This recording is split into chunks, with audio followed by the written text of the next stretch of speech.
તો આગળ સમાચારમાં વાત કરીએ। સમાચાર સામે આવ્યા છે મહત્વપૂર્ણ સમાચાર, જેમાં સરકારના નિર્ણય બાદ કલેક્ટર દ્વારા કાર્યવાહી થઈ છે।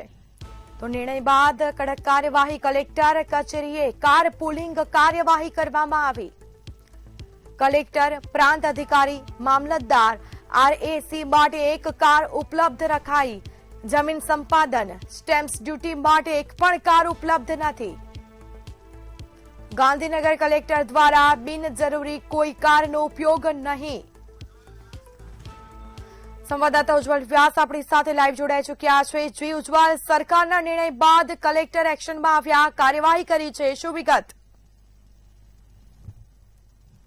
દ્વારા જે સરકારે નિર્ણય કરવામાં આવ્યો હતો તેના અનુસંધાનમાં અત્યારે હાલ પરિસ્થિતિ જો જોવા જઈએ તો અહીંયા ગાંધીનગરમાં જે કાર પુલિંગનો નિર્ણય હતો તેને અકબંધ રાખ્યો હોવાનું અત્યારે દ્રશ્યો સામે આવી રહ્યા છે। આપને ખાસ જણાવીશ કે ગાંધીનગર કલેક્ટર કચેરી ખાતે અત્યારે એક પણ વધારાની કોઈ કાર ઉપલબ્ધ નથી કે કલેક્ટર ઉપરાંત આરએસી, મામલતદાર અને પ્રાંત અધિકારી માટે જરૂરિયાત મુજબની એક કાર રાખવામાં આવી છે, જ્યારે 3 બ્રાન્ચ વચ્ચે અત્યારે એક જ કાર સંચાલન માટે મૂકવામાં આવી હોવાના પ્રાથમિક અહેવાલ સાંપડ્યા છે। ગાંધીનગર કલેક્ટરમાં જો જોવા જઈએ તો સરકારનો જે નિર્ણય હતો ઈંધણ બચાવવા માટેનો કાર પુલિંગનો, તેને કલેક્ટર તરફથી એકદમ કડક પાલન કરવામાં આવી રહ્યું હોવાની પ્રાથમિક માહિતી ઉપલબ્ધ થઈ છે। અત્યારે હાલ જો જોવા જઈએ તો સરકારી કચેરીઓ માટે જે ગાડીઓ હતી, જે કાર રાખવામાં આવી હતી, તેની અંદર અત્યારે માત્ર કલેક્ટર પાસે એક કાર છે, આ ઉપરાંત મામલતદાર પાસે પણ એક કાર છે, તેમ એની સાથે અન્ય એક વિભાગના એક કર્મચારી પાસે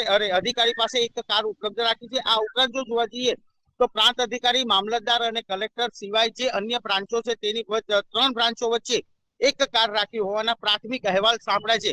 જોકે અત્યારે ગાંધીનગર કલેક્ટર તરફથી સરકારે જે નિર્ણય કર્યો હતો કાર પુલિંગનો, ઈંધણ બચાવવા માટેનો, તે અત્યારે અકબંધ રાખ્યો છે અને આવનાર સમયમાં પણ આ બાબતે મહત્વના નિર્ણય લેવાય તેવી વાત સામે આવી રહી છે। જી, જાણકારી આપવા બદલ આપનો આભાર।